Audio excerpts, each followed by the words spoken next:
Hey, everybody. Welcome back to another episode of Mir Musk, the Alice Hamilton interview. Alice, it's lovely to have you. How are you doing tonight?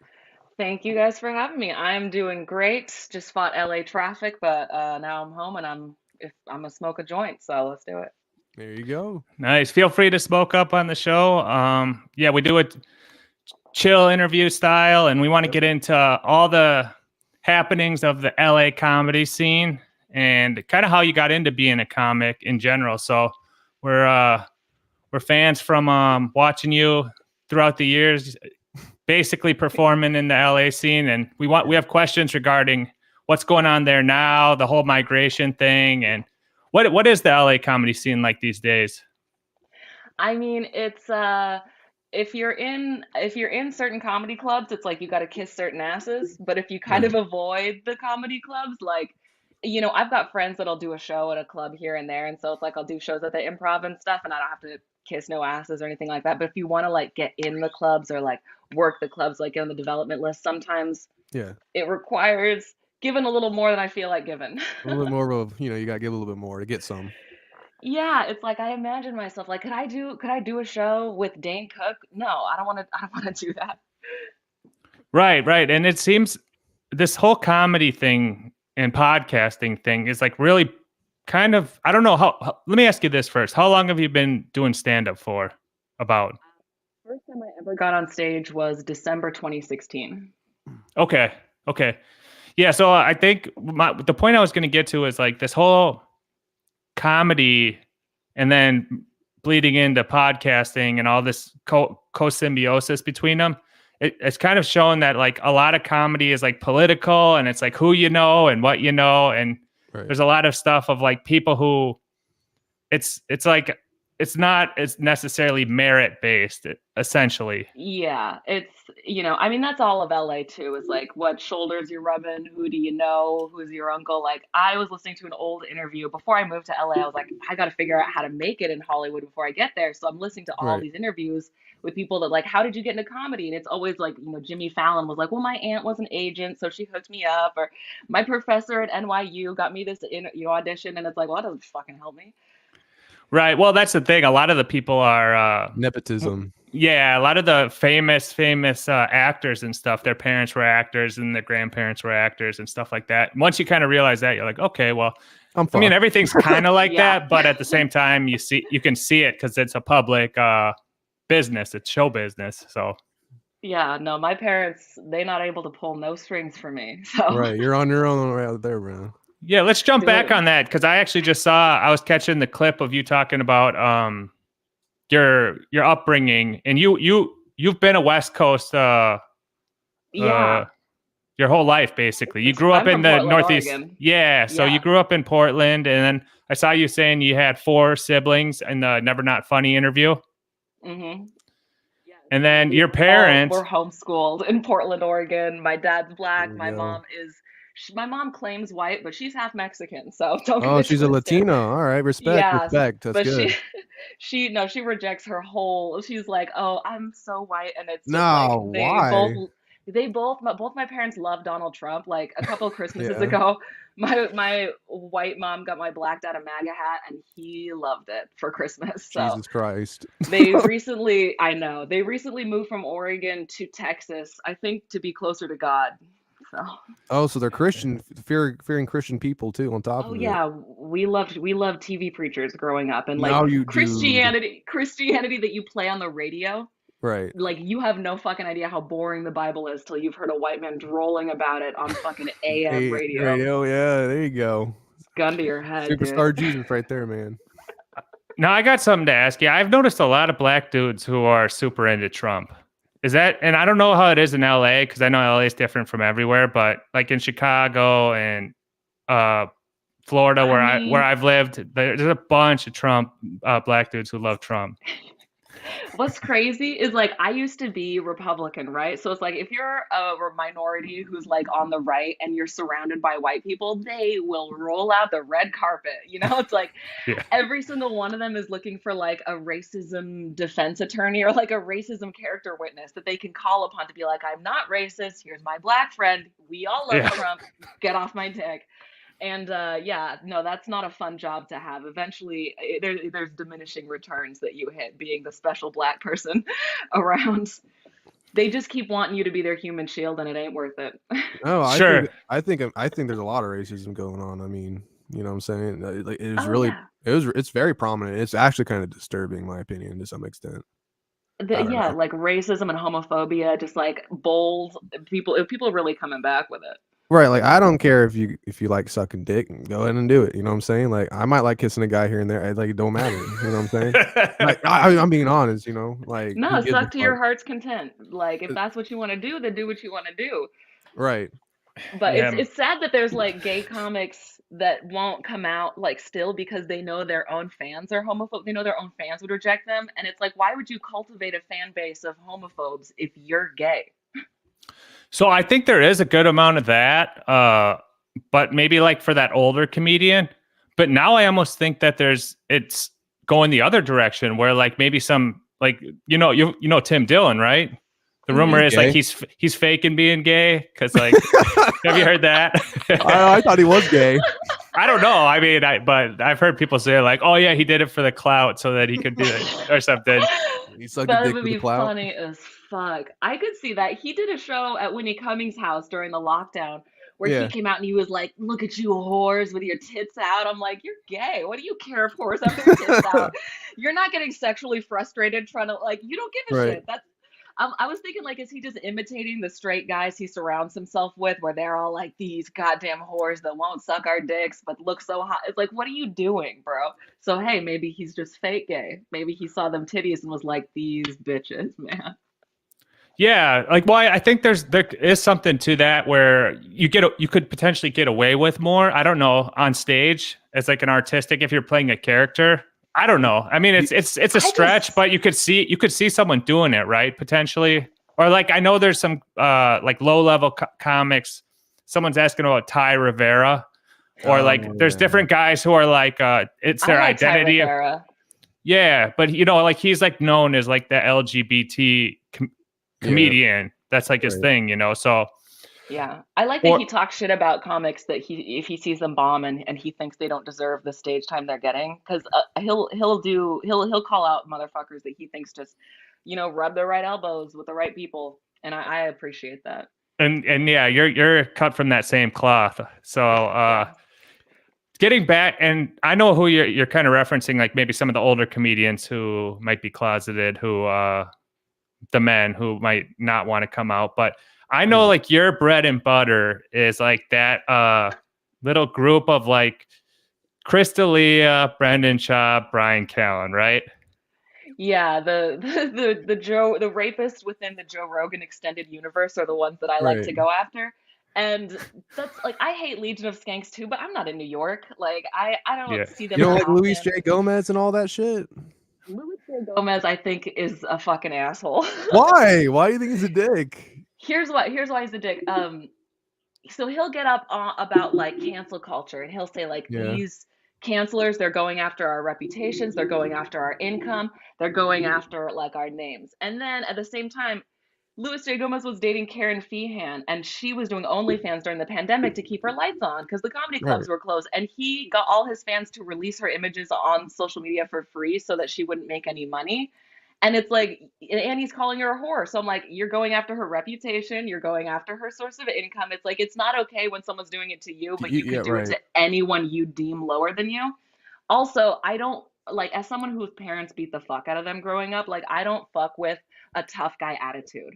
It's like, you either need to start punching or start smiling, but like, don't just be like, I'm a big tough guy. No, you're not. I've seen an open micer slap him. Louis J. Gomez Right. didn't do shit. Damn, what? Well, this is I already know. I can already tell about you. You're no nonsense. You give zero fucks. You were raised right, which I can tell already. You know what I'm Thank saying? you. I was raised very wrong, but No, thank no, you. no. You were given the proper morals to function properly in society, though, to some extent. It's showing right now. Like you just like if you're trying to be a big tough guy, then someone didn't kick your ass or someone didn't tell you to show respect towards people at one point in your lifetime. You know what I'm saying? Yeah. It's just so stupid. And it's just really pathetic. And I think that like a lot of comics want to seem like they're tougher than they are, but if you're a stand-up comedian, you're a literal fucking clown. You are not a tough guy. It's like fucking what's his name? Carrot Top's got like bulging muscles now. He's got Right. like, and it's like you're still not scared of him. You still don't respect him. Yeah, he's I'm not Carrot worried Top. about Carrot Top. He's fucking Carrot Top. It's like if you're a comedian, you're a fucking joke, and you've got to know that in your Luis heart. Gomez does roast battles in the fucking New York gutter area, right? It's like you're nobody, bro. Yeah, and it's like roast battle died 5 years ago. Why you still fun it? Like it's over. It was a It's fad. It was a little. yeah. It was like it's like rap battle. It was like a fad on MTV for like a year. I've been saying that because some of these guys that we watch, like Ray DeVito and Kevin Brennan, they like tried to do these roast battles on Zoom, and they're so cringe because it's like Disgusting. for like it's even Ooh. they're like trying to read jokes back and forth like on the same thing we're on StreamYard, and it just doesn't work. But yeah, for one, it's not going to hit as hard. I mean, Right. their Zoom comedies are terrible, but a Zoom roast battle, fuck me. Yeah. Fuck me. No, yeah, no doubt. But so the big right around the pandemic time, a bunch of wild stuff happened. It was Dalia, Dalia's, you probably started close to around the same time Dalia did, right? Maybe a little after. I mean, I think he started doing stand up. Oh, he was already on TV by the time I was doing stand up. Yeah, you're right. I always hated his comedy, and I really thought that like once I got to LA and the comedy scene that like all the real comedians would be like, yeah, Dalia sucks. So I was surprised when They're just people were ball trying washing to- them. Yeah, I was more surprised when comics that I thought were funny would come to me and be like, "Oh, I love Dalia. What do you mean you don't like Dalia?" And they really tried to like sell me on Dalia. So Right. I was like, "Oh, maybe I should check myself. Maybe I wrote him off too soon." I went and I watched a bunch of Dalia specials, They fucking and I suck. laughed. I laughed exactly once. I Right. laughed one time, It and I sucked. was like, "Oh, I get it. I broke it. But now I'm in." And then the rest of the special, I was like, "No, that was a one-off. I hate this dude." And then then all my friends, I went back and I was like, no, I watched his specials and that shit was ass. And they're like, you can't watch his specials alone in your living room. You got to see him in the room. He's electric live. And I was like, of course. Yeah. What am I thinking? No, so then I go with my friend. My friends have got free tickets to go see Dalia. And we go and I down my 2-drink minimum. Like I got liquor and I had them both in me before the openers were done. Because I was like, I want to be ready in the You want to best be lit, position to ready to laugh. go. Let's go. And then the whole set, it was like, I'm at someone else's high school reunion. I don't get these jokes. What is everyone laughing about? Like Right. I'm a fish out of water here. And I left and I was like, okay, I tried it and I just don't like Dalia. And I tried everything. I gave him a real honest chance. Then he was a pedophile and I was like, fuck him.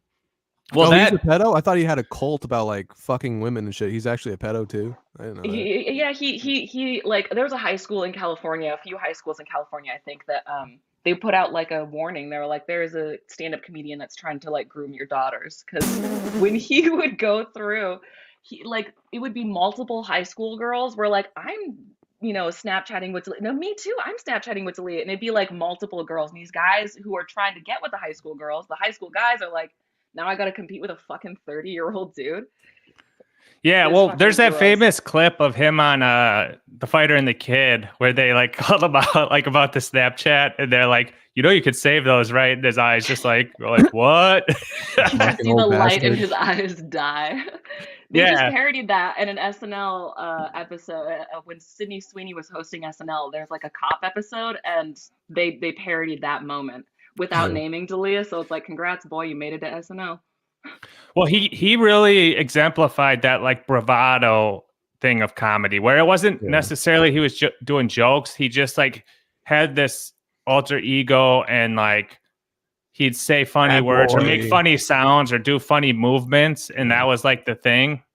So I don't know, like I was never like a fan of him, but his thing was like, I'm the funny, like he had this whole thing, and to see it come crashing down the other direction where that was zapped from him completely, to see what he was left with, he's like a different guy now. What does he do now? Like, I don't He really gets watch on him, but stage, and I've seen some of his new stuff, and he's just really defensive. Like he's not the silly goose that he used to be. Yeah. He's like depressed, emo. talking about depression, talking about crying. He's having really serious like heart to heart with the audience. That's so good. And it's like, it's so stupid. It's like he's like, you're not fucking funny he's not doing like the goof around faces and stuff. Now he's telling stories, and it's like you tell a story about getting pissed off at your wife after she stayed with you when she found out this whole fucking cheating scandal involving like high school girls, and you're still gonna Right. get on stage and be like, this fucking bitch. Like, I wish his wife would have a little fucking respect for herself Oh, she's and still get with out. him? She's still with him? Yeah. Don't they have kids too? Yeah, I That's think so. disturbing. I think he got canceled. Did he get canceled right after his kid was born? It was real close to when his kid was born. Yeah. Yeah, it was a few years ago. It was around the pandemic time, and I remember it was that, and then Callan, his best buddy or whatever, had his Yeah. issues, and then I love Shab.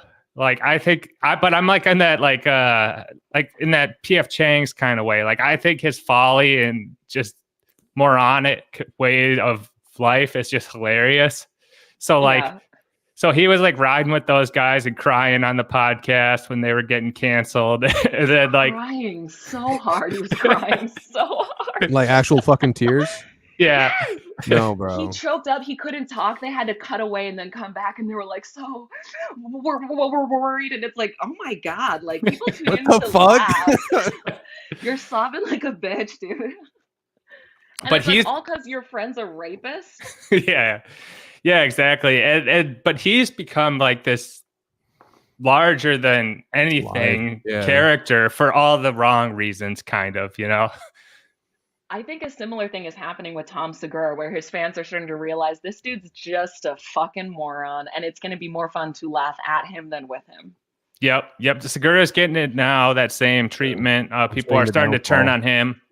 You know, Bert kind of always had it because he was annoying, but yeah, Segura is like now people are like, you know, F this guy, he stinks, you know, all that type of stuff. But the Brendan Schaub one is just next level. Mean. Yeah, it's more fun to be mean to Segura than it is to Bert, because you're like, he's an idiot, but like he doesn't have ill intentions. Whereas with Segura, you kind of feel like he's got bad intentions. Yeah. Well, he's a dick, you know, Tom. Yeah. And Tom was always one of those guys like that, like what you said about D'Elia. He was the same. I always thought that way about him. Like I'd be like, I don't get his. I didn't mind him on podcasts. He was all right as a conversationalist when he was on Rogan or whatever. I never really laughed at him, but I thought, you know, he's got a decent story here and there. And then people were always like, no, but he's a great stand-up comedian. And like I'd watch his stuff, and I was kind of like, I don't know, man. Yeah, it wasn't like whatever. But people were always like, well, he's the one of like all of Rogan's friends who's like a great comedian. And to me, I was kind of like, I mean, I thought early Tim Dillon was funnier than Segura's ever been. And like Segura's got his special Completely Normal on Netflix, which I genuinely loved and thought was really funny. Then his next one was like Mostly Stories, which I was like, oh, he's put this out a little bit too soon. He should have polished it a little more. And then he put out, I think there's a third one in between that I completely missed. But after Mostly Stories, I saw Ball Hog, which was ass through and through. It's just like the jokes you hear when you're in junior high, like your grandma sucked your grandpa's dick, right? You know that, right? And it's like, why is he saying this on stage? Netflix gives you opportunity. You go talk about grandma's dick sucking. Fuck off. It's easy. Well, he ran that. He had that podcast that blew up, and it was kind of like a Tosh.0 for the internet version, where he was like, it was a podcast version of it where he was like finding foolish clips and playing them and laughing. So I think he just got too big, and then maybe didn't know what the fuck to do. He's like, I don't know, but yeah.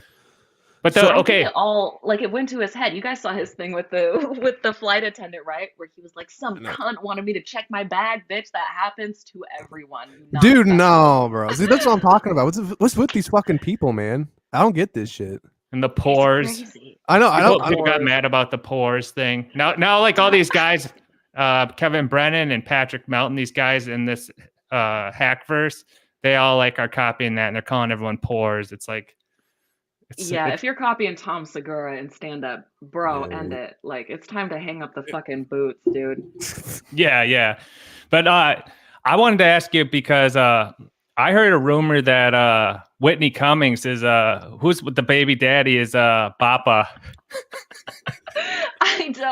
I don't know 100% who is the father of that little bastard, but I do know for a fact that Whitney was fucking Shab while Shab was married. Hey, Yeah. that's hot. So and it's just like, oh my God, girl, like, again, She's old. She's no got to do res- something. no respect for yourself, British Shab. You gonna let special ed put it in you? Give me a fucking break, dude. Like, come on. And Yeah, it's like no. Whitney Cummings is rich. If you want like a boy toy, you want like a little pool boy, you can fucking find you You can find someone Roberto that's somewhere.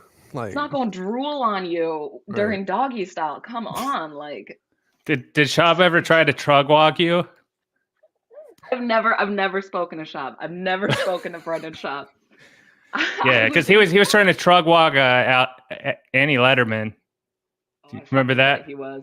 Yeah, You know, here's some dirt on Shab. Shab would he'd bring a woman on the road, right? And so she's thinking like, oh hey, you know, Brendan Schaub sucks, but this is a good career opportunity. But then she's not on the poster.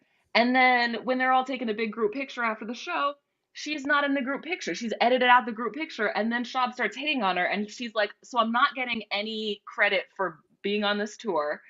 I can't, like, it's not helping my career because no one knows I'm fucking doing this tour. And he's just trying to hit on me while his wife is away. It's like, that's why he can't post you on the poster. His wife's gonna be like, who's this bitch? She's going to every show with you? So there's a little dirt on Shabbos. He'll pretend like he's giving a woman an opportunity, but it's just opportunity to blow him. Brendan Schwab's a fucking bastard. We had his old producer on, Hello Mark Harley. I don't know if you know who that is, right? I do know who Mark Harley is. I know they call him Big Gay Lion. Right? Yeah. Yeah, dude. Like, he's Brendan the baddie Schwab, wrangler.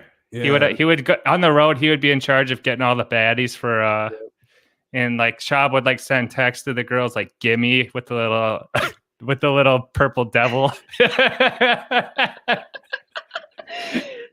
I mean, I get that it's like if you live in a podunk town and a comedian's coming through, you can hook up with them. That's a fun story. But Shab, girl. Right. Yeah, no, man. I don't know. Like, he did Hello Mark Harley dirty, and you know, Mark sounds like a good guy to me when we had him on multiple times. So I don't know. Yeah, Brendan Schaub doesn't know anything other than like self-preservation, and it's like he's like a cockroach. He'd sell his kids for a fucking, like, you know, to boost his shit. Like, he really has no loyalties other than like get famous. Yeah, so there's a whole sphere of those guys like under the Rogan thing because Rogan got so big. And then I think Shab has done his podcast almost more than anyone because he was just available. So he kind of got the runoff of like fans from that. And he had niches that he'd always jump from like one thing to another. Like, oh, now I'm doing this diet. And now I'm a car guy. And now I'm a UFC guy. And now he'd always like try to get a niche. I'm a fashion guy. Bros from different avenues of life to see if he can get any morons to like his stand-up. He was talking to Rogan about how he married a Mexican. He was like, that's a whole other avenue. And now I got Mexican fans. And it's like, Mexicans aren't that stupid, dude. Like, give me a fucking break. Yeah, dude. He loved that. He loved his Mexican, you know, forever. He's been talking about her. Yeah. A lot of comics they'll be liberals and they will pretend to be conservative to try to like pad their ticket sales and try to like boost their ticket sales.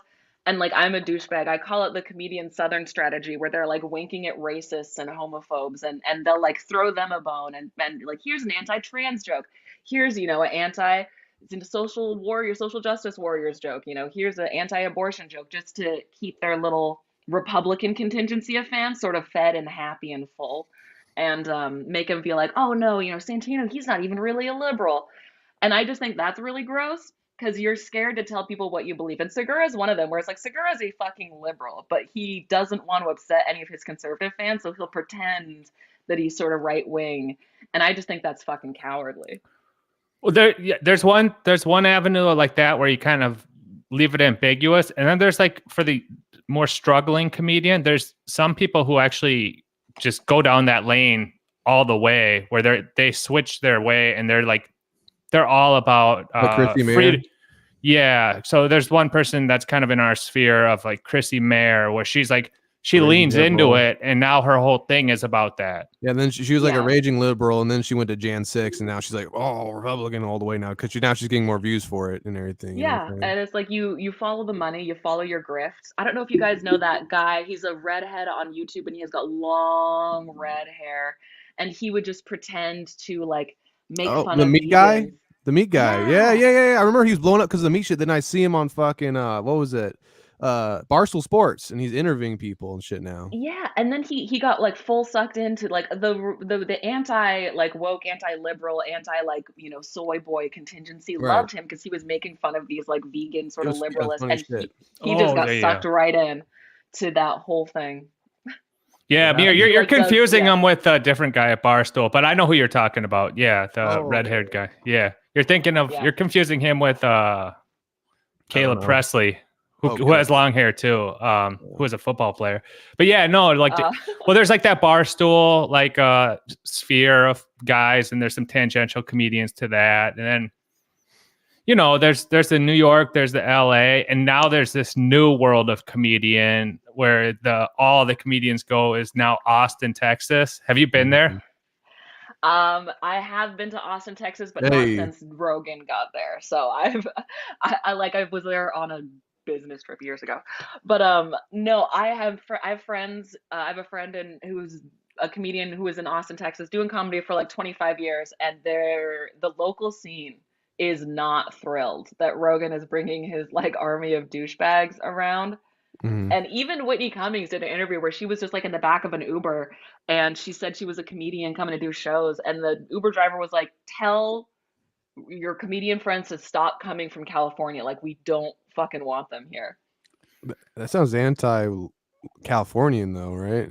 It is a little anti-Californian, but like I've been telling my friends, like Joe Rogan took all my least favorite comedians to Texas, and that sucks if you're in Texas. That he just brought like Tony Hinchcliffe and all these douchebags down You don't like to Tony? just oh fuck Tony.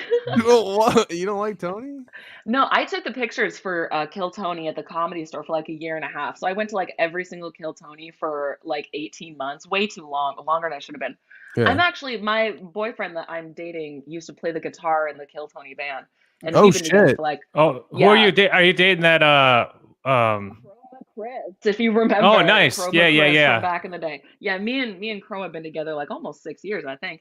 Sweet. It's been a minute now, but yeah, we like to sort of make fun of Tony now because he would just have these like diva little meltdowns, and you're like, dude, you're not that serious. And there's certain people, certain comedians that they just want like they want to be respected, like the way that a cop does. They're like, I respect me, and it's like you don't mean anything to me. Right. Like Joey Diaz, they were trying to sell him like he was a legend. I'm like, he's not a legend to me. I heard of this guy like 2 years Joey ago. I don't Diaz is a legend? No, he's not. He's a fucking bum, bro. And it's like I don't give a shit about these motherfuckers, the way that they're trying to like sell themselves. And yeah, Tony tried to make himself seem like he was a huge deal at the store, but then you just watch him like scream at people like Yeah. a little brat backstage, and you just lose all respect. You're like, you just got a little Napoleon complex. I mean, the voice is And very shriek too, so it's like Jesus. only man I've ever met who has a shrill voice. Fuck me. That Right. is a horrible sounding Was register. Red Band pretty cool though? Red Band's amazing. Red Band took me to my first strip club. Red Band took me to my Hey. first 3 strip clubs, and he paid for everything. It was great. He was buying us drinks all night, shots. Red Band was always super nice to me. Nothing bad to say about old Brian Red Band. Yeah, he's awesome. And I think so. I've noticed one thing about comedians: they're very hierarchical in thinking, as a general rule. And I think Tony fits that, is the best example of it.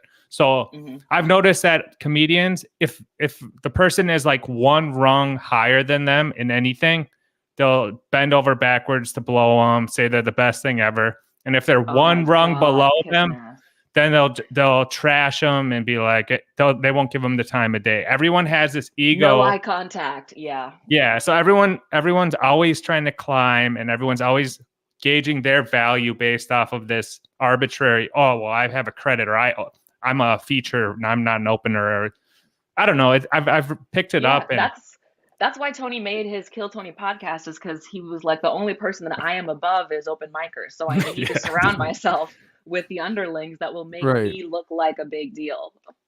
And now that it's gotten even bigger and bigger. It's been going on for a decade at least, and now his ego is crazy.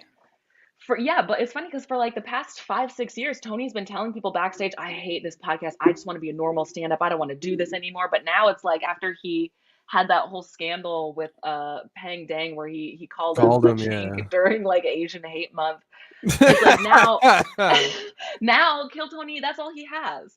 And he's building it up, and it's like, they're really building it up, but at the end of the day, like a lot of these episodes are kind of flopping, and eventually he's going to hit that Brendan Shaw point where his audience realizes it's more fun to laugh at him. Right. Tony then does with not him. like being laughed at. So Right. once they realize that they can just sort of like poke him in that tender spot every time, that show's going to get a million times funnier.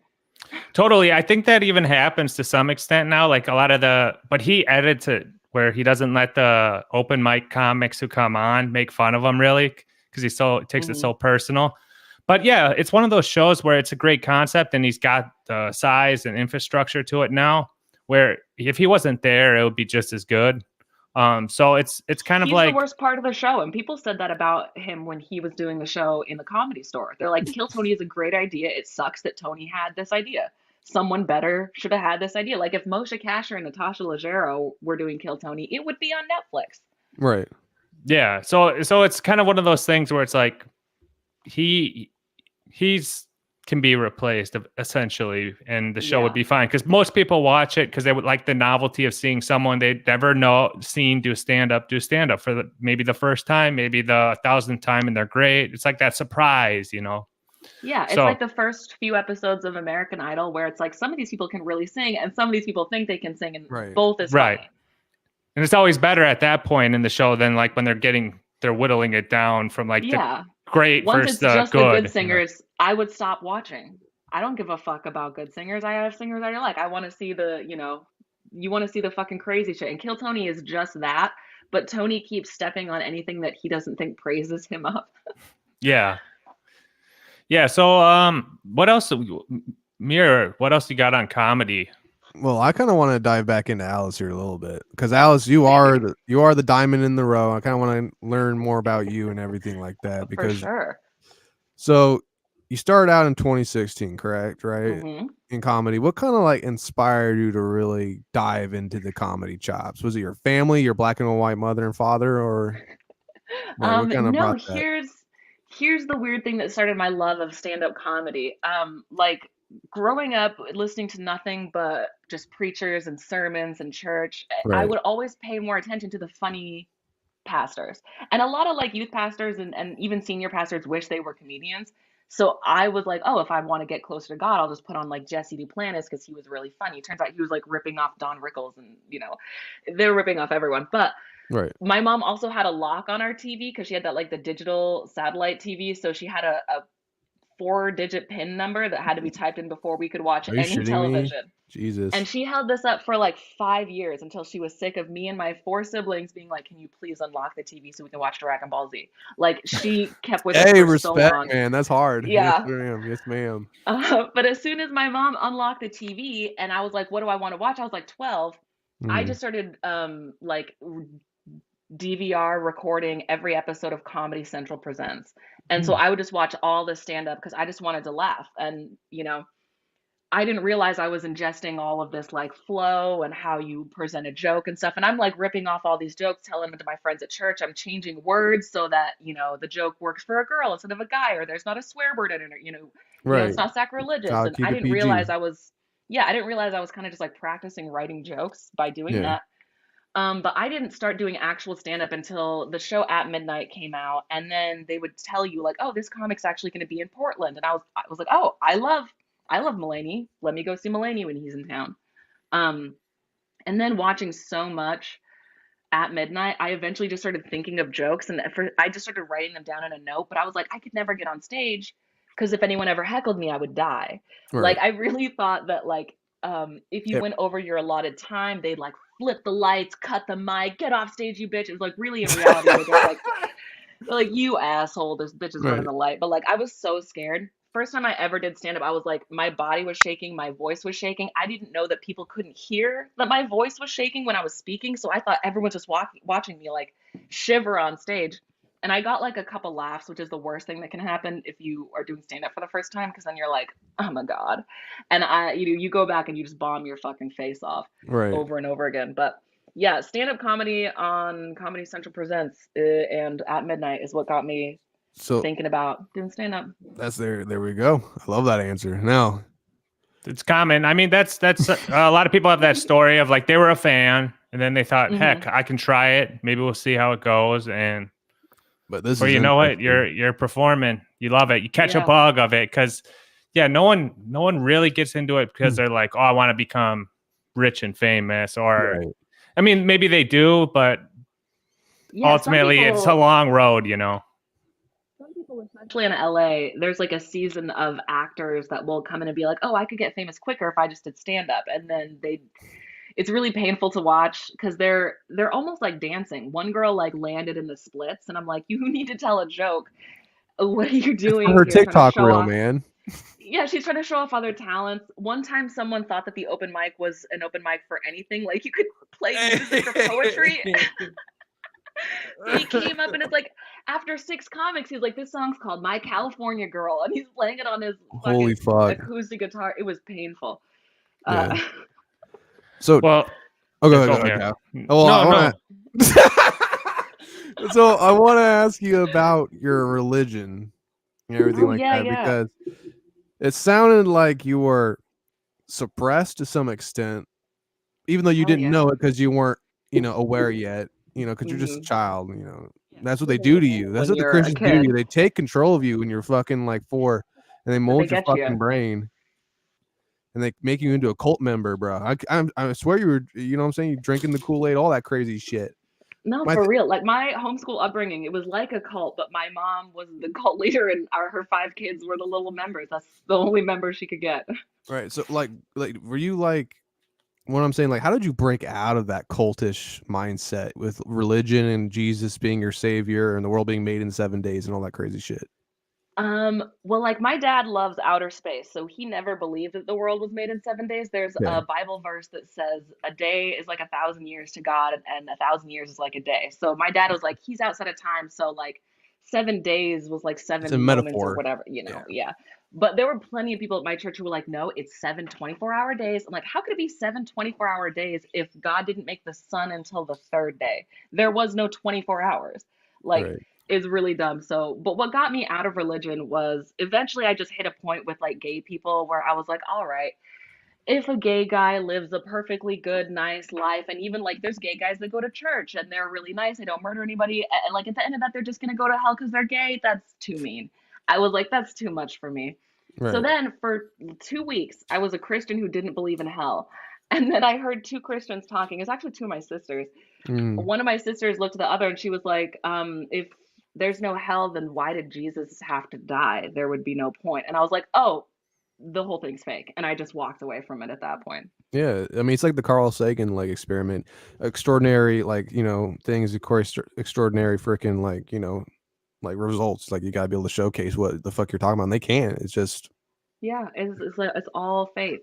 And yeah, I just did that hit your family kind of hard when you said I don't believe in this?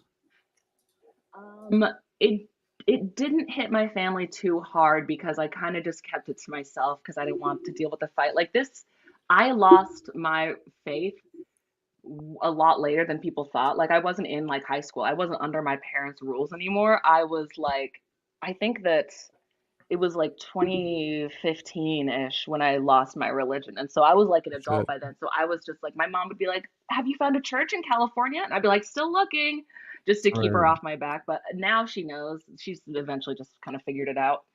Right. So Easter Sunday's not weird anymore? Fuck no. I don't go to church with nobody on Easter. I'm eating peeps in my living room, dude. Making sure. No one's gonna make me go to church. I went to church with like a friend once after I stopped being religious, and it was the weirdest experience. I was like, what are we singing? What are we quoting? What are we reading? What denomination were you?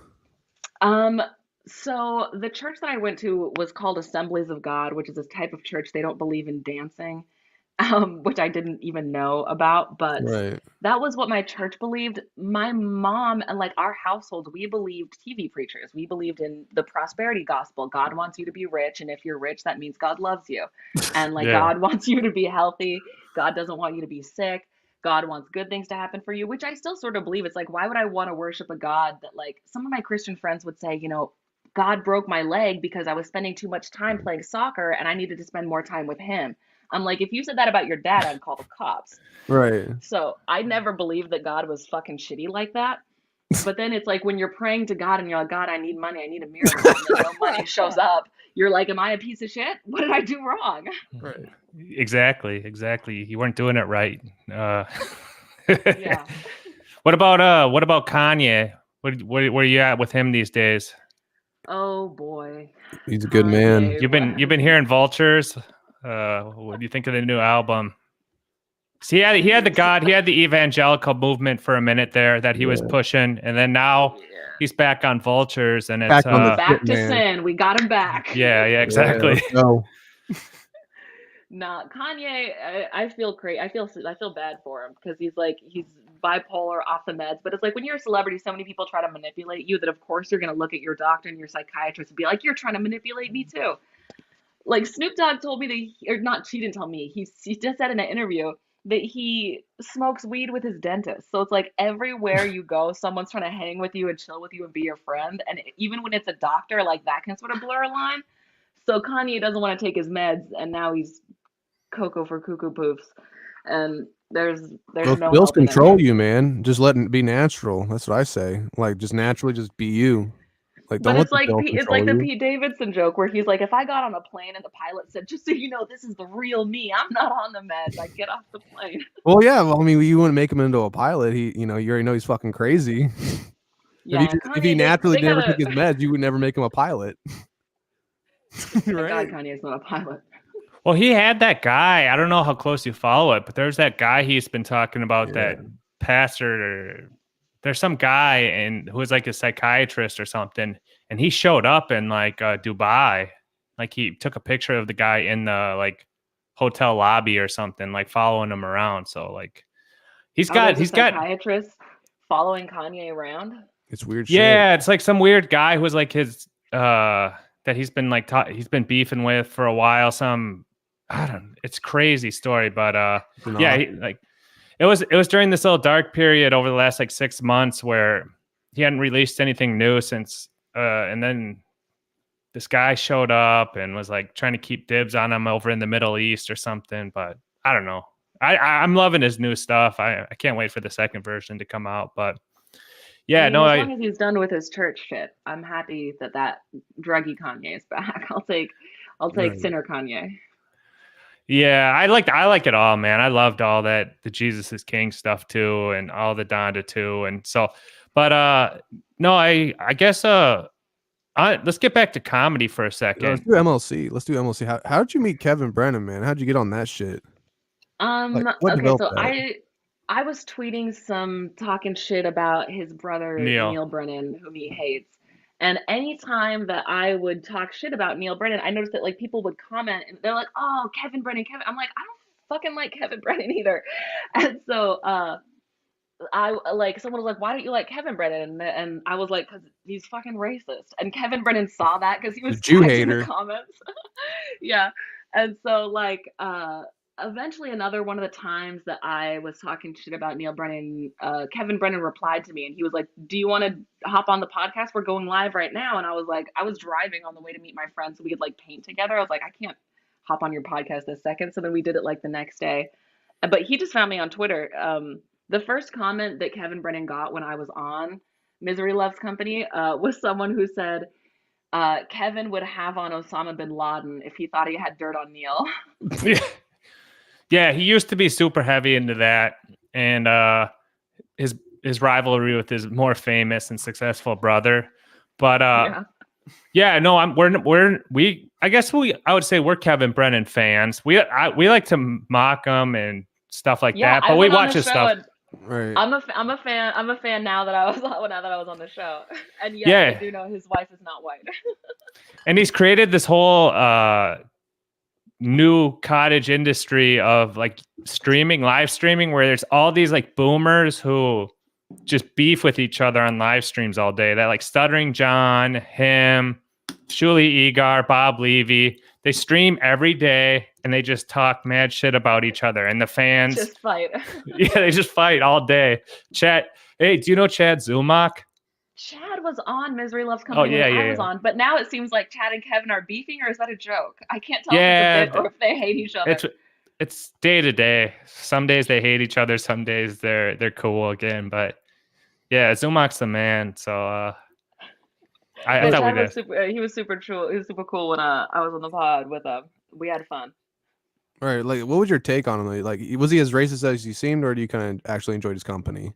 He wasn't racist to me when I was on there. He was chill. I told him that I even talked to him about like why I thought he was racist because of some shit he said in an interview with Bert.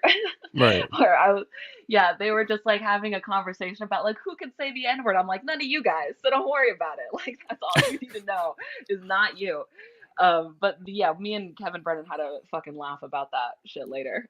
Okay. Okay. So Kevin's is a somewhat nice guy, I'm Yeah, we guessing, for the follow most each other. part. He said he'd have me back on the podcast sometime, so we're cool. You know, I don't. Right. I'm cool with Kevin.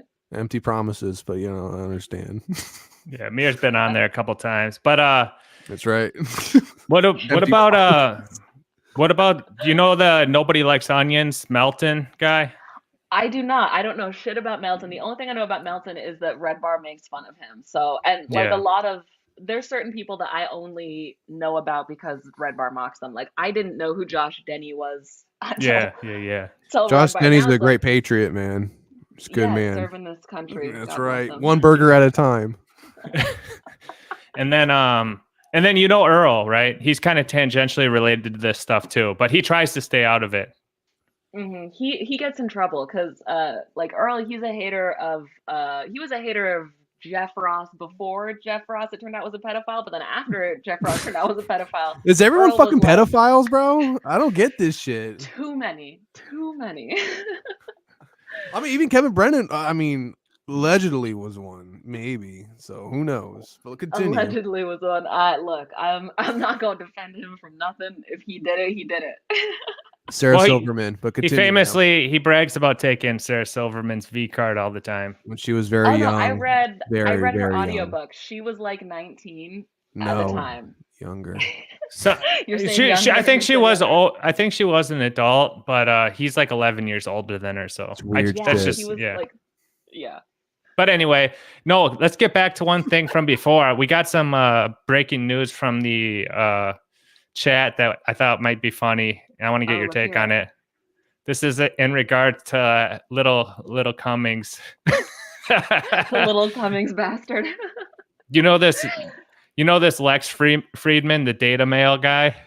Fucking Lex Friedman is such a tool, and I know that he's on Whitney's podcast a lot. So fuck, maybe he didn't rap it one of the times he was tapping it. Okay, you mentioned Red Bar, and I assume like you watch it sometimes, or maybe your boyfriend watches it too, or something. Yes, Okay. I got my boyfriend into it for the record. Oh, Nice. yeah. Yeah, so I got a lot of I'd seen Lex around too, but I thought he did Red Bar just done some good coverage on him too, because he's such a slimy Yeah. tool. He did Kanye dirty too, so I was mad about that. Yeah, he's been a slimy little fucking weasel, and he thinks Lex Friedman. I'll He be right seems to back. think that he's a lot You can smarter than he is, and it's like a fucking genius in one field is like a layman in any other field, and he veers out of his lane a lot. It's like shut the fuck up. You don't know everything. Yeah, and he's been like fabricating his accomplishments and achievements, even in the field of like the applied sciences of machine learning and AI and all that. He doesn't know shit. He just talks in like these vague. He's a grifter, Yeah, he just wants to be like vaguely an expert that's called in on shit, but he's not an expert on anything. I think he's really dumb, and I think only stupid people think that he's smart, which means that he's probably the father of Whitney's baby.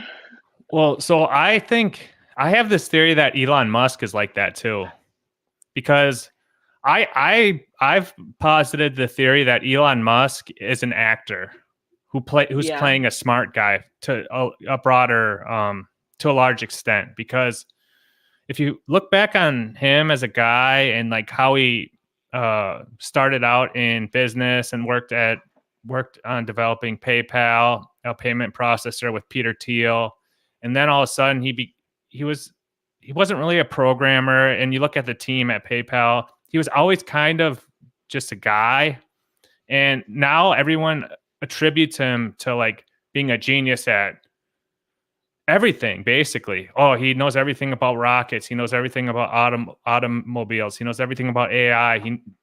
But he doesn't really know anything about anything. He just plays a smart guy, and he looks like a smart guy, and he talks in this vague way like a smart guy. So I think, and if you go, Chris Mack is with me. I'm sure he's looked into this stuff. You look at the family he's from and like the royalty and all that type of stuff. I think he's more or less just he is just I think it's all kind of smoke and mirrors. He's just a nepo baby. Yeah, he's just a nepo baby with a a semi-decent public image that he keeps fucking up. It's like he keeps tipping his cards that he's not really that smart, you know? Yeah, and it's like, whatever, who cares about how smart the guys are? But it's funny because he's considered, quote unquote, the smartest guy on earth or whatever. And then what's his name? Lex has kind of become the new version of he's like he became popular because he was like the new Elon Musk or whatever, and he's doing like an Elon impression basically. But yeah, I think a lot of guys are, because they want the sort of like worship that Elon gets from these sort of like dorks who have nothing better to do in life but basically have a crush on Elon. Yeah. So yeah, no, that's interesting. You hate a lot of people, don't you? She's a hater. Yeah, I started noticing this about you, bro. You're a huge hater, man. Why do you hate so much? You do need you know what? Go back to church. You need to start repenting right now because you sound fucking hateful, man. I got that hate in my heart. No, as soon as I was like, oh, I don't have to forgive people anymore, I would change my whole personality. Remind me to never piss you off. I never want to piss you off, bro, because you'll fucking come at me 10-4. But as long as you stay away from high school girls, you'll be good with me. That's the thing with some of these comedians. Like they play this political game, like they love everyone, but behind the scenes they're always hating on each other too. So it's like, yes, it's not as. I just want them to hate in front of the scenes. Like, don't hate behind the scenes. Fucking like, I want to hear. They're pussies. Here's a great example. I know. Here's a great example. Is Brad Williams. He's a dwarf comedian. Yeah. And he got canceled on the day his daughter was born for rape. It was so funny to me. But it's like, it's the fucking day your daughter's born. But Tom Segura and Bert Kreischer have this famous clip where they're on Two Bears, One Cave talking about how Brad Williams accidentally admitted to rape on a podcast. And they're laughing like Bert's almost crying, but they're like whispering to each other. And I'm like, no, give that to us. Like, don't whisper back and forth, because they didn't say Brad's name. They were just like whispering. It's like, I know that behind the scenes, all these comics are making fun of Brad Williams. They're making fun of D'Elia. They're making fun of Jeff Ross for these like sex criminal allegations, but they're not putting that like forward because they want to protect these men. And I think that's bullshit, because if Amy Schumer was accused of the shit D'Elia was, tearing through high schools, fucking like JV high school boys, that later came out and were like, I didn't have the best time with Amy when she took my virginity. Like, all these comics would be ruthless. They would still be fucking joking about it. Every single Amy Schumer, the pedophile, like they would never stop telling that joke, even if she turned out totally innocent. They would keep joking she's a pedophile. They're all protecting like the guys. It's like, no. I want to hear your jokes that you whisper and text each other behind the scenes. Because I think that. Oh, go ahead, Joe. Yeah, and on that note, I mean, I think that's kind of why Red Bar gets his crowd, and then Brennan kind of does too, because Brennan doesn't give a fuck, and he hates everyone basically. He's constantly talking mad shit about everyone he can. So like that's kind of like their little sphere they've carved out of comedy, where it's like they're being more. Yeah. I don't know if you even call it brutally honest. It's just a reaction to all that like political, the PC the club of allyships, everyone's cool with everyone and they can't. Kumbaya, all that side Yeah. because gay he books shit. these No. shows and you don't want to piss him off. Like, no, that's horseshit. And I think that it's like they left all these jokes on the table by never making fun of each other. They created a void for Red Bar to fill because it's like Right. we want to see their comics made fun of when they do stupid shit. Um, when like Seth Meyers was in a movie called like New Year's Day that was like one of those movies Oh yeah, with yeah, like yeah, yeah. 70 celebrities in it. Yep. And someone on Twitter was like, New Year's Day is the kind of movie that Seth Meyers would make fun of if he wasn't in it. And a lot of these comedians, I'm like, the way that their friends are acting, they would make fun of them if that guy wasn't a comic too, you know? And so I just think it's sort of showing, everyone's sort of showing their ass and everyone's sort of showing that they're like sort of fake. Just And I think fans are seeing that. well, you're pretty like a straightforward person, and you're brutally honest enough to like not tiptoe around the bullshit, or walk on eggshells. Has that ever like affected your comedy career at all? Like working in LA, not Um, kowtowing to these higher ups? there's like a small group of people at the Comedy Store that really hate me because like Really? I disrespected the Comedy Store. There's plenty of people at the Comedy Store who love me and don't give a shit. Like, What the don't get fuck me does that wrong. mean? Disrespect the comedy store? Um, yeah, disrespecting the Comedy Store is like a real thing. Um, if there was okay, there's a comedian named Joe Urell, and he's in a Yeah. wheelchair, and he can't get on the main stage of the Comedy Store because it's not wheelchair accessible. So Right. he was talking about how the Comedy Store needs to make their main stage wheelchair accessible, and even that was perceived as like speaking ill of the store, and even that was like received negatively. So there's some people that are just they're high on their own supply. And it's mostly comics who have their name written on the wall, but they have nothing else going on in their career. Be like a Comedy Store cop. But part of the reason why I do what I do is because I want those comics that hate me to show themselves. It's like I don't know who's a misogynist. So if I get really annoying with the feminist bullshit, then all the misogynists will be like, okay, fuck you, bitch. And I'll be like, him, and him. I'll stay away. You know? Right. It's sort of the point is to get a certain reaction out of people. Um, but as far as like making fun of famous comedians, those guys were never gonna let me open for them anyway. So I didn't. There was nothing to lose, essentially. So I don't Okay. see making fun of these big names as like really taking a risk because I don't think any of Right. these guys are ever going to help me. I don't think, you know, Well, they would want to dangle it in front of you. And I see the way they do that with other open micers where they're like, maybe I'll let you open for me, but you got to kiss my ass the right way. And I do not fuck with that. okay.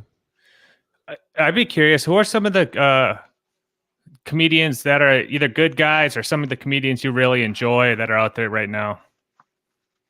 Some of the comedians that I really enjoy are like not, yeah, they're not super like famous yet. Like, I don't know if you guys know Brendan Cooney. He's like a hilarious Yeah, comedian. he does the I don't know Brendan why he's a Schaub show. Yeah, yeah. I don't know why Yeah, he's the first one that comes to my mind, but it's like, yeah, he's not very famous, but he's fucking hilarious every time he's on stage, you know? And it's like those are the comics that I like. There's another guy named oh, his name's Keith. I don't remember his last name.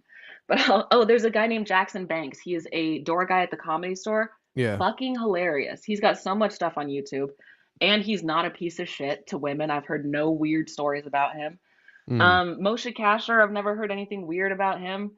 You know, there's like good comedians that just like mind their business and get up on stage and they tell their jokes. And then there's the comedians that just want to like martyr themselves, you know, and hmm make it seem like being a comic is some, you know, big societal weight that they bravely carry, like fucking Eliza They're an Schlesinger and Whitney Cummings, entertainer really. on Yeah, it's like stage. you You're get a paid to tell clown. jokes. Yeah, You're having yeah. an easy life. Why are you trying to martyr yourself? Right. Like people watch you just to get entertained. That's all you do. You know what I'm saying? It's just like you're not a fuck. Literally. Yeah. what was William Montgomery like? I assume you knew him. Yes, I did know William. I William would actually talk normal to me. He was almost always doing his little William bit when he was with mostly guys, but usually with like girls, he'll be like polite. And he told me about like he used to be like a history teacher, so like we had some like real conversations. He didn't like that I called Tony a racist. He Yeah. unfollowed me after I called Tony a racist. See, that's still But pussy though. That's still bitch shit, man. it You can kind have of Well, is. that's It kind that's of kind of like is. his guy, you know. But yeah, He doesn't want to bite the hand that feeds him, and he sees me biting the hand that feeds him, so he's like, oh, okay, well. But I do think William's funny. I think he deserves better than the scraps that Tony Hinchcliffe throws him. But he's living it up in Texas. He's having a good time. He's always been nice. He's never been rapey to any women that I know of. So thumbs up to William. He's one of those guys who, like, to me, I like that oddball type comedy stuff. And at first I didn't vibe with him, but then now I like him because he's kind of original and like his own lane of thing, you know. So I don't really watch Kill Tony anymore, but at the same time, when I do, I get a kick out of his character or whatever it is that he's doing. I think it's funny. So I like, because I you know, love his energy. Sometimes comedy can get formulaic if you watch a lot of it and you're like, you know, like, fine, it's a well-structured joke, but like him, it's just like so absurd. It's kind of like, I kind of vibe with it a little bit. And that's kind of, I tell people all the time, like, dude, I think Gringo Poppy is like hilarious. You know, because like it's like when he's like talking about the Mexican cookie with the chocolate chip with salsa on top. It makes no sense, but like it's so stupid, it's funny, you know. It's like William can do that on purpose, where Shab just stumbles into it. Right. I've always loved William's comedy. He's got like such a funny fucking like absurdity to him. Like a Jim Carrey absurdity where he can kind of be talking about anything and you're really laughing. And I really like William Montgomery's stand-up. He's always been really funny on stage. You vibe with any of like the black comics like Cat Williams or any of like the OG guys? I love Cat Williams. Cat Williams is, I mean, he's just been so fucking funny for so long. Right. I've always been a huge fan of Cat Williams. Did you guys see the David Lucas? Rogan? I didn't watch that one yet, but he said that like gay or like trans people are demon possessed. It's like, bro, you were ahead. But did you guys see David Lucas get in trouble recently? No, can you fill us in on that? David Lucas got in trouble because he was some black people were walking out of a show, so he doubled down and was like, I love Derek Chauvin, fuck George Floyd, I'd have killed him too. And then even more black people left, and then like the clip went on like TikTok, and their other black people were like calling him out, and then a rapper was gonna like kick his ass, so he had to apologize, and he posted this apology that was like, George Floyd's kids reached out to me. I'm like, you got lectured by George Floyd's surviving family. I would shoot myself in the head. Like, fuck me. That's unacceptable. Amy Schumer was just using Martin Luther King to try to get black people to support Israel. And then Martin Luther King's daughter, Bernice, was like, shut up, Amy. And I'm like, again, I would shoot myself if like any of these people were telling me to like cut the bullshit. Fuck. That's crazy. That's what David Lucas is up to these days. No, I mean he's I've only seen him, you know, from doing his thing with where he roasts what's his face, Tony, on his show, and he's like a quick-witted, funny dude and all that. But yeah, it's kind of like it's like the roast thing you talk about. It's kind of like a gimmick after a while, and you're like, okay, you know. Yeah. Roast battle is like Yo Mama, but they're trying to keep it around still. It's like, no, let it have its moment and then leave it by the wayside. If a comic is still telling Yo Mama jokes today, I'm bored. Right. It'll probably get popular again in like 3 to 4 years. You know, it's like one of those cycle things, you know. So yeah. Okay. End of its cycle, and some of these people don't realize that. So I got a quick question though. So you're like running a YouTube channel or something now, right? We're talking about vegetarianism and everything like that. You're trying to be more.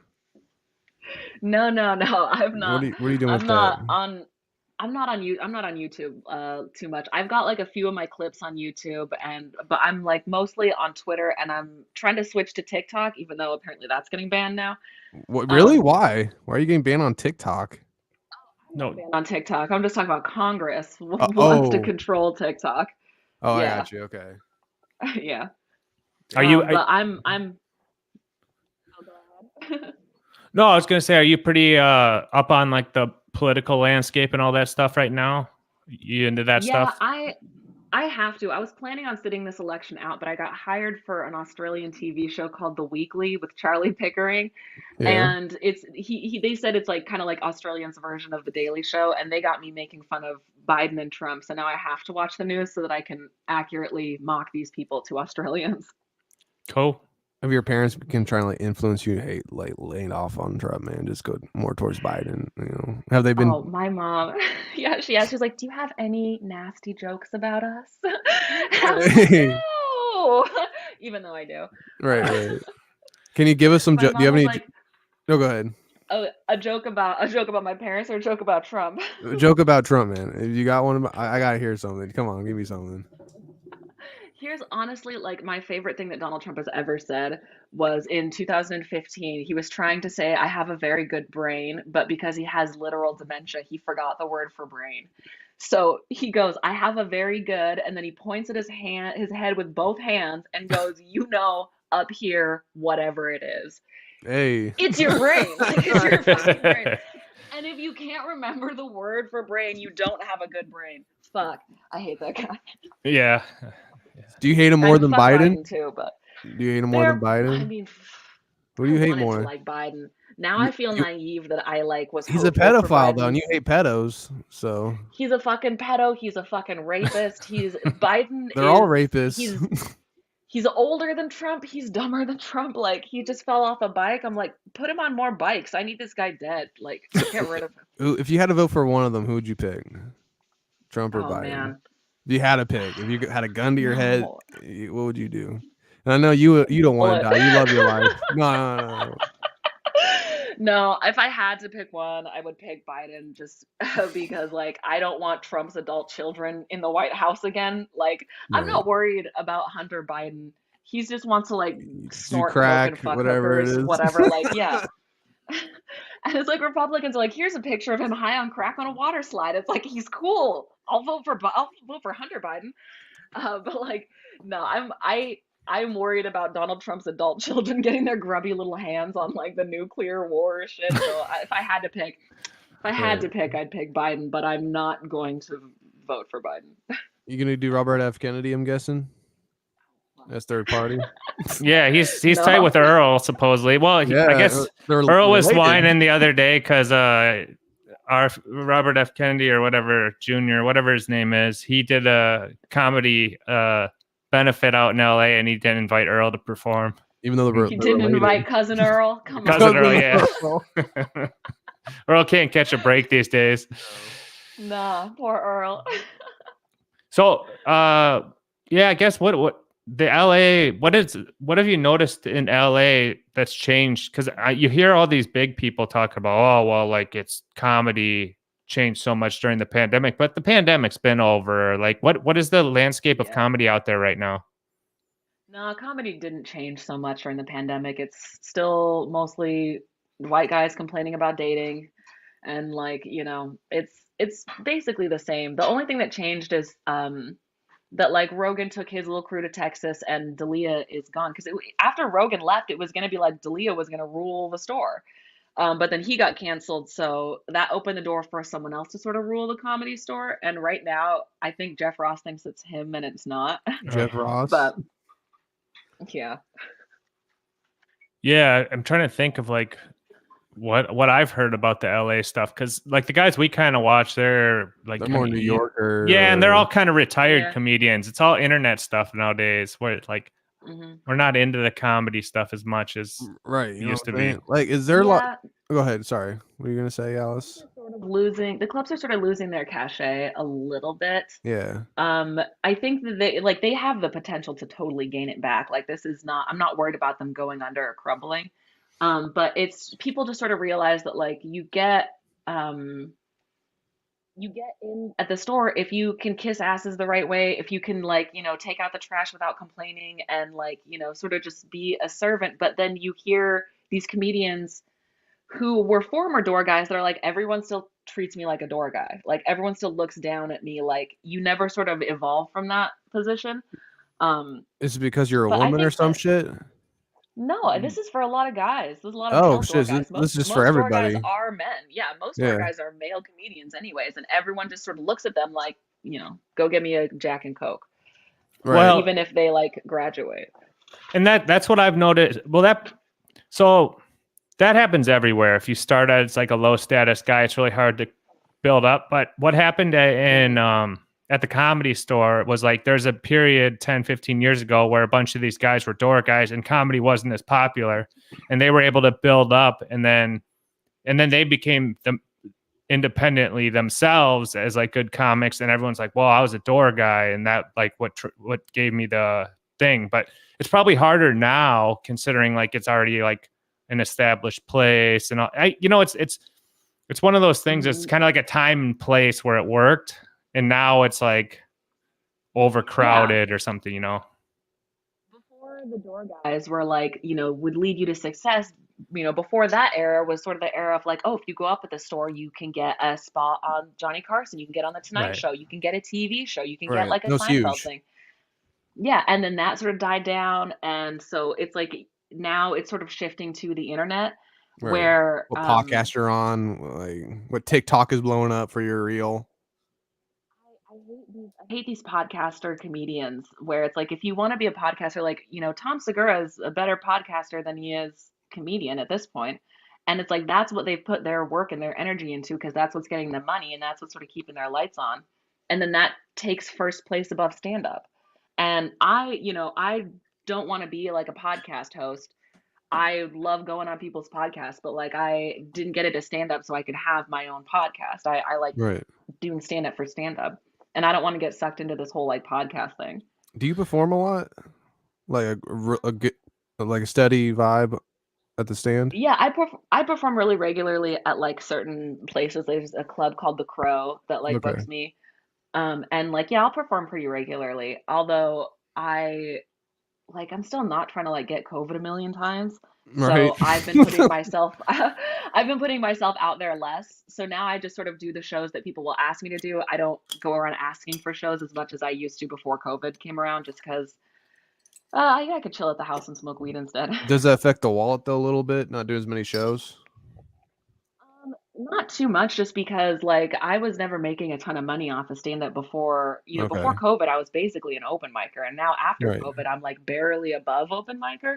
So I was never really at the making tons of money in comedy. I probably made like $1,300 total. Oh shit. So this isn't before- like you're not living off this shit then. This is like a side gig. No, this is really for the longest time, I never called myself a comic because I was like, if no one's ever paid me to do it, then I got paid to do it. And then I was like, okay, I'll call myself a comic. But even now, I still will kind of just call myself like an open mic comic, just because, Right. like there's so many levels above that I can still like, I'm on the way up, but I'm still like on the early rungs of the ladder. Oh, okay. Well, And I even don't, most comics don't make money for like the first 10, 15 years. They're Right. building up something or whatever. Like a criteria or something. Even when you think get about paid. it, probably like 1% of comics make money, if you really consider all the survive open off of. micers too. Yeah. Like off of comedy itself. A lot of comedians make money writing for TV, which I've done. And like now, like I'm getting paid by this Australian show, and like I've Right. worked on like a Disney show, during COVID. But yeah, it's like that's where comics make their money, is like in a writer's room. Right. Okay. I gotcha. Okay.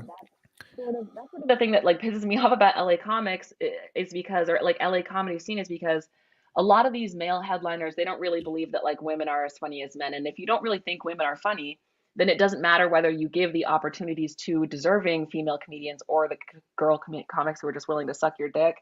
Yeah. So then like that becomes a self-fulfilling prophecy of like women aren't really funny, because you go on stage and you're like, well, the women on this show were genuinely not that funny. And it's like, well, yeah, she's only on stage because, she blew Eric Griffin and he owes her a favor. Right. Yeah. Got good tits. Yeah. So it's like they sort of, these male horny headliners will sort of poison the well, like creatively, just Right, because with- they want to like, hook Share up their with seed. Miss America. Miss America wants to try stand-up comedy, and all these comics want to fuck Miss America, so they're going to give her a ton of spots.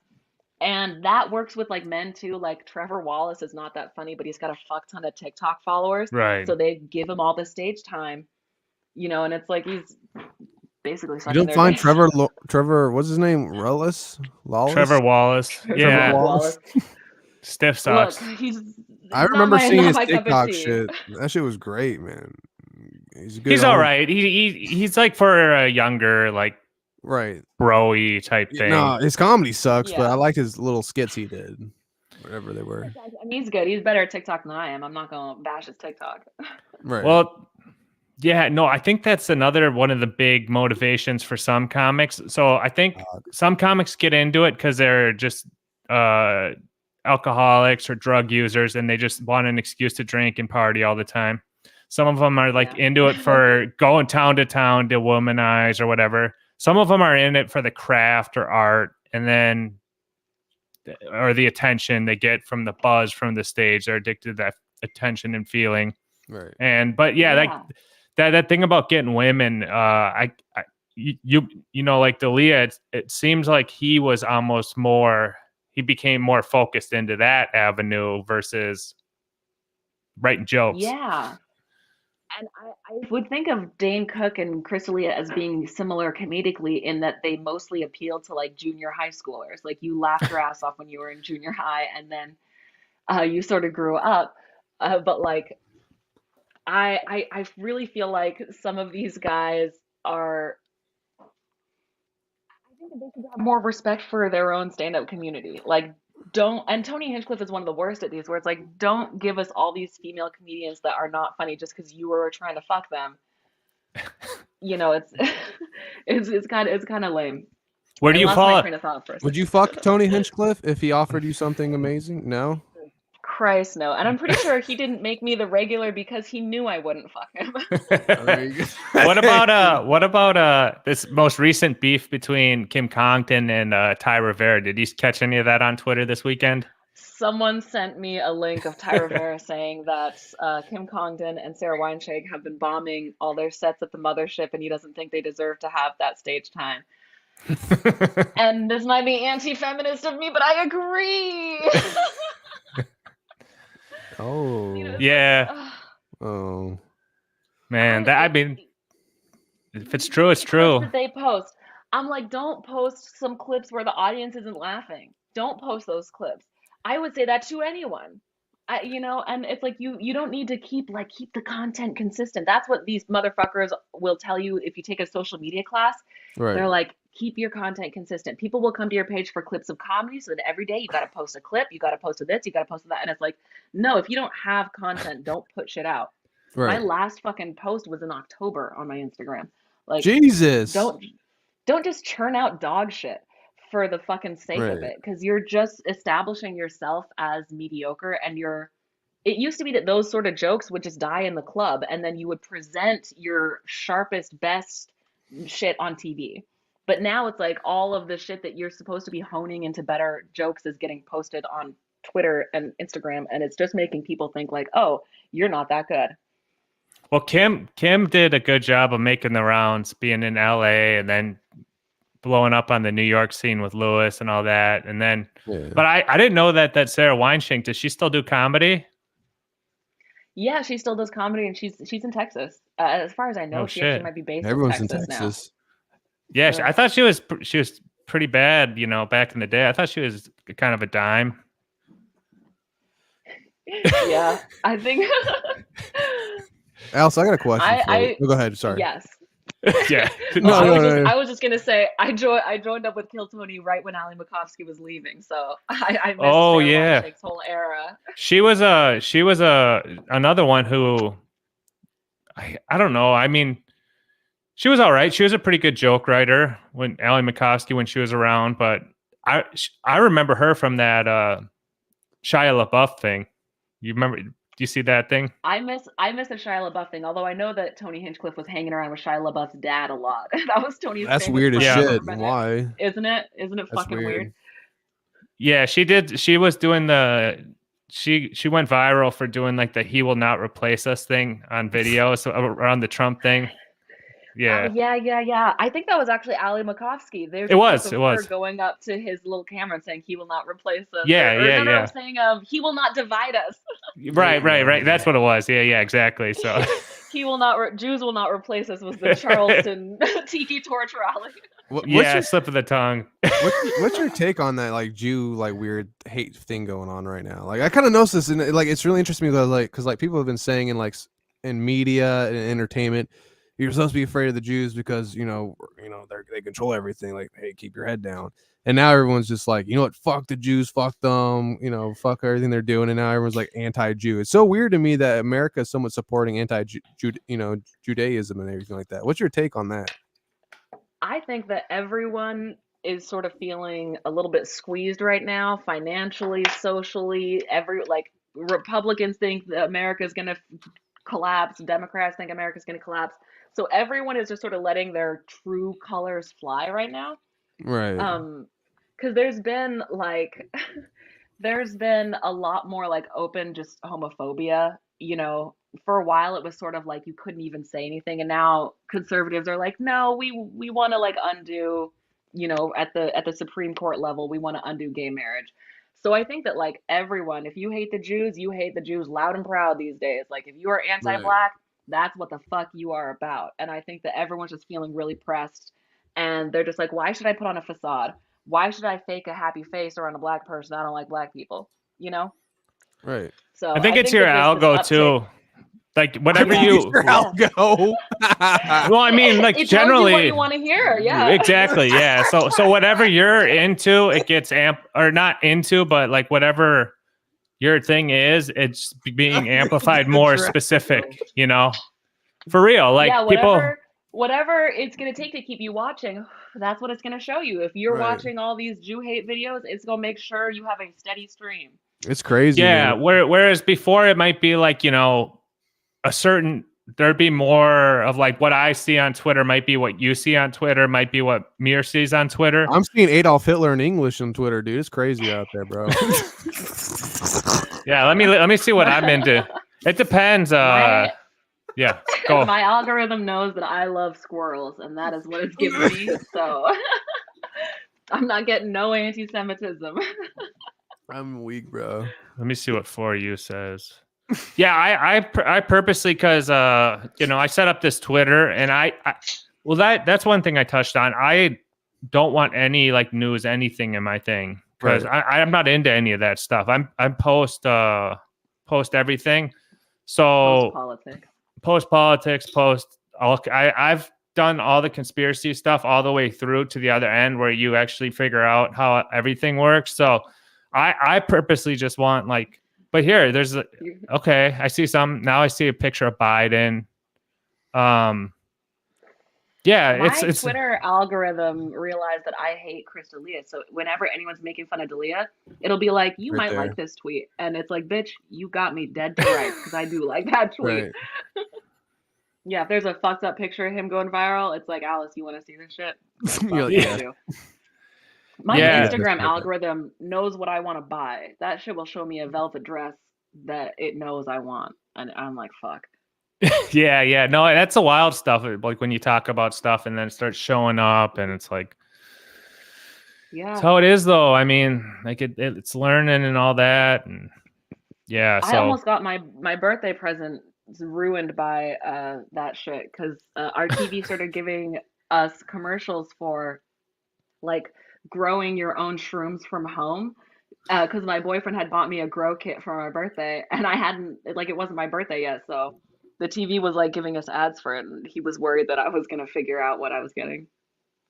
Yeah, no, it's funny because I've seen that before where people are like, you know how they like do the ads on like certain websites that just fill in for you, and then you'll like see someone and they'll be like, they'll pull up their screen and they'll be like, divorce attorneys or something, and then people are like, oh, like that means you were looking that up, or like different. Yes, a lot of conservatives, they wind up showing their ass because they're like, every single video on YouTube is telling me to watch trans porn. It's like, have you been secretly searching for trans porn? Exactly. That's the only reason why that shit would come up. Yeah, no, that's the thing. It's all targeted now, so especially it knows. Yeah. But I remember like 10 years ago, Target would like send you prenatal and like baby coupons because it knew you're pregnant based on the shit you were buying. Oh yeah. And dad got mad because his high school daughter was pregnant and he didn't know. So he was like, why are they sending these coupons to my daughter? And then like a few months later, he dropped his lawsuit because she was pregnant. Yeah, no doubt. Is that something that you and your partner are thinking about, is potentially having children? No. No, never. No, early on, we were like, no marriage, no kids. We bonded over that shit. You don't want Okay. kids? What the fuck? I told Chroma, I was like, look, if I'm a millionaire and we're like really old, I want to like adopt a bunch of foster kids, like kids who need help, don't got nowhere else to go. I'll get you your school supplies and pay for your college, send you right on your way. Right. But we're not gonna have no, I'm not having no baby. Are you kidding me? My What? mom had 5 kids and she told me the stupid shit that like the doctors and nurses would do just to fuck with her while she was like giving birth. I'm like, no, I'm so not doing this. Well, you probably got nieces and nephews, right? I got 2 nephews, yeah. Yeah. And So I watch them. They're fun. They're little cuties. cool. Yeah. No, I was just curious because I know Mir Yeah, recently I became a got father, 3 so sisters. That's right. Oh, yeah. congratulations. The I'm not Latino. hitting on babies. I love No, don't worry. babies, She's don't get not me wrong. white. She's Latino, so it's all good. Yes. All right, you're good. All is forgiven. So, okay, I got a Keemstar in my thing. He's posting about Dylan Mulvaney. What's your take on this this that type of guy. movement? That female. Yeah. I think Be that everyone honest. who boycotted Bud Light is drinking it again. I think they didn't hold down to it. I think they're back on Bud. Okay, I with Dylan Mulvaney. that's I got no problem with Dylan. that's all I've ever seen or heard of Dylan Mulvaney was the Bud Light Yep. thing. But now I'm Yeah. watching this music video of She that trying to be a pop star now? yeah, I'm just watching it. I'm not listening to it, but it's playing. Keemstar posted it, so yeah, I think some of that stuff. That's what I'm talking about. I think like eventually. Okay, have you heard of this comedian Ray DeVito? No, I don't know Ray Yeah, DeVito. That he's- sounds like Danny DeVito He's a and Ray great man. Liotta. Ray Liotta. Yeah, so we had him on. He's a really interesting comedian. He's like an older journeyman comedian guy who's Yeah. never made Okay, it big. where's he based out of? Kind of kind of New York, kind of Ohio, but yeah, basically New York. He has a monthly show at the Stand, but he's recently gotten popular as like kind of like one of these lolcow comedians online. So like people like him, but they like to like make fun of him basically on his stream. So he goes live every night and he jokes around, but he's not necessarily in on the joke, you know? And Okay. so he's kind of garnering a little bit of a following from that. And he's one of these guys who's like, I made the prediction. I do another show called Tard Hunting, and we watch his stuff and break it down. And Chef's kiss to that name. Holy yeah. fuck. Yeah, so we watch him, and I made this prediction the other night because, like, I've studied this guy. He's been on Red Bar. Red Bar's covered him too. So if you look up Red Bar Ray DeVito, you can watch him. Made him it's carve hilarious. things to his arm. Yeah, Red Bar made him go get a fork and rub it against his skin for It's beautiful. $150. But I could see like a guy like that.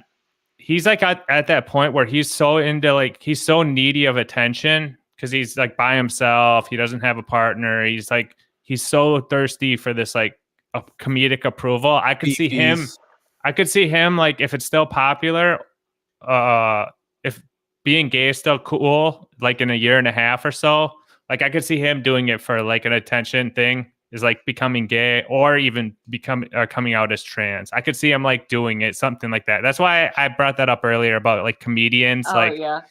I could see it being like a thing. Here's the thing is the most famous gay comics are like all lesbians. It's like Ellen DeGeneres, right? Right. The most famous like gay man comics is probably Tim Dillon. So, and he's not even that successful. Like he's not even like people don't know who he is. He's not like Seinfeld. My mom doesn't know who Tim Dillon is. What was that one guy? That one Greek guy, Yiannopoulos or something like that. What was that Greek dude? That was pretty funny. Are you talking about Milo Yiannopoulos? Yeah, Milo was funny as fuck. He was a stand-up comedian. He was just a No, lunatic. yeah, he's just more of a he's a comedic person. But yeah, go continue. Yeah. He works for Kanye now. Yeah. He does literally. Okay, I bet he does. I remember he was like doing cameos. He was desperate for money for a second, so I'm glad he found another gravy train to siphon off of. Damn straight. Hey, he's gay. Let's not talk down on him, all right? You know. Well, I have like gay comic friends, and it's like if being gay was a like, you know, buzz ring straight to success, I would be on their coattails so fucking hard. Like it's being gay strategically is like not gonna get you. I mean, fucking like Joe Rogan is a homophobe. Joe Rogan's uncomfortable with gay people. He's only comfortable around Tim Dillon because Tim Dillon don't talk about that fucking gay shit the way that other gay guys do. Right. Like Tim Dillon is an acceptable to homophobe gay guy. He's acceptable gay Yeah. around Joe Rogan's presence. no, I agree. He doesn't like. He He's doesn't. not all like, you know. He doesn't ask to suck flamboyant and Joe's shit. cock, you know, before showtime. Scared that Tim Dillon's gonna like pin him down and have his way. Like he's so comfortable around him. Like And it's not just because he's white. It's probably. Have you heard any rumors about Rogan potentially being, you know, in the closet? Here's a crazy thing about like Rogan's wife that no one ever sees.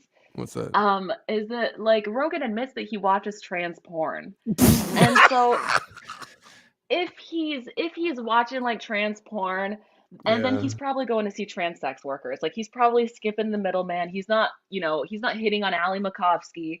He's got his arrangement, I think. Like, look at Dwight Howard. You know, you see the same shit would happen to him. You know what I mean? Like he was seeing some, you know, so it gets exposed. Is that a sports guy? I don't watch too much sports. Yeah. He's like a basketball player. Yeah, he was former basketball player. Well, then the most recent thing the trans sex worker. No, yeah, she tried framing him or some crazy shit. So, yeah, it's retarded. He played for the Lakers for a bit, but he's a beast. The latest thing is the Meek Mill. I don't know if you saw that. Oh, that yeah. kind of blew up. Meek Mill and Diddy. Yeah, dude. Diddy's dirty, man. I used to watch TD Jakes growing up, so there's that.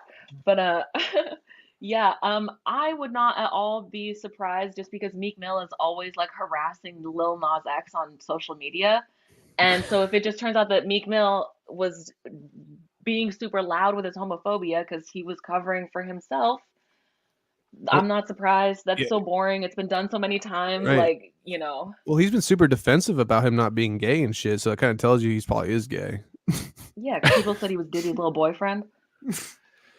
I mean, yeah, there's a whole bunch of stuff with that. If you want to go down and like look at all the hip hop and stuff like that, people have said. I mean, yeah, Diddy shit's going crazy with Diddy collapsing. No doubt, you know, Russell Simmons like had a 2008. Yeah, I remember like a 2018 story that didn't go anywhere. That was like Diddy hit someone on the head with a kettlebell. Oh yeah. And like, Diddy got no jail time. This was like 2018. I was like, what the fuck? And then when I read that story, I remember thinking, I think I've heard another story of Diddy getting in some kind of fight with somebody. So for all of it to come out that he's like such a creep, I don't know if you saw the clip where Diddy said like he makes all of his girls wear white nail polish. So now they're going through looking at all the female rappers who had white nails for a period of time to see if they were one of Diddy's girls. Yeah. Yeah. So Diddy's going crazy. I don't know if y'all follow Diddy a lot, but I love really. Diddy. Diddy goes hard on Strange Clouds, bro. Well, Mir's a former emo rapper, SoundCloud rapper, so we got okay, you're an emo SoundCloud rapper. No respect to the community. I wish I could any rap. way I can. Yeah, but if I could rap, I would not be doing stand up. I'll ask you this: what type of shows or content are you enjoying these days on the internet? I basically watch all 8 hours of Red Bar's episodes. How like sad is that? I watch the full fucking thing. You're a true fan. I used to click around and to find people on it, but now it's like I don't even know. I don't watch Logan Paul's podcast, but if he does something fucking nuts, Red Bar's gonna make fun of him for it, and that's entertaining. And you'd rather watch Red Bar than just Logan Paul's podcast. You know what I'm saying? 'Cause yeah, it's hilarious. I would never be caught dead watching Impulsive.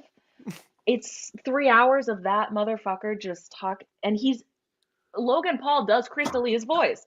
Now that Crystalia has crumbled, Logan Paul has assumed his old silly goose voice. Right. I don't need that shit. I don't need that energy in my life. Right. So yeah, I'll watch Red Bar right now. Me and my boyfriend love the show Top Gear. You guys know that Oh, I British love Tom. Wait, driving wait, show? wait, which one though? Is it with Tom? All Jeremy and Mays and all them. Clarkson, Yeah, good, good, Mays, good. and Respect. Hammond. Have you seen Yeah. the one on Amazon? Yes, the Grand Tour. We watched the Yeah, Grand Tour. that's fun. That's a good one too. And yeah, but I'm listening to audiobooks these days. Like Which I'm audiobook you really on? I'm listening to one about slavery. How fun is that?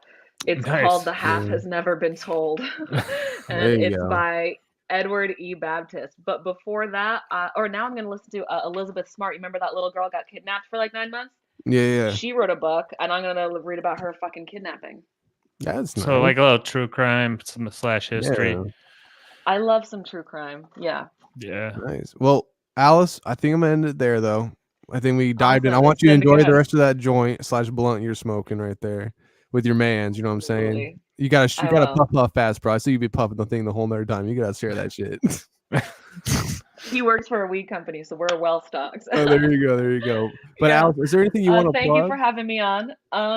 You want to plug anything? Thanks for having me on. Let me see. On Twitter, I'm Alice R. Hamilton. On Instagram, I'm Miss Alice Hamilton, MISS Alice Hamilton, and that's basically all my social media. So yeah. Yes, ma'am. Well, it was an honor seeing you and meeting you. Thank you. Nice Thanks chatting for- with you guys. Bye. Appreciate it. Thank you so much. There we go. Mir, what do you think? It's a good interview. She was lovely. I loved meeting her. She was cool as fuck. Everyone, thank you for watching and tune in tomorrow for a Tom Myers interview. That's going to be a beast of a fucking show, man. Absolutely. Till next time, Mir. Till next time, buddy. Peace.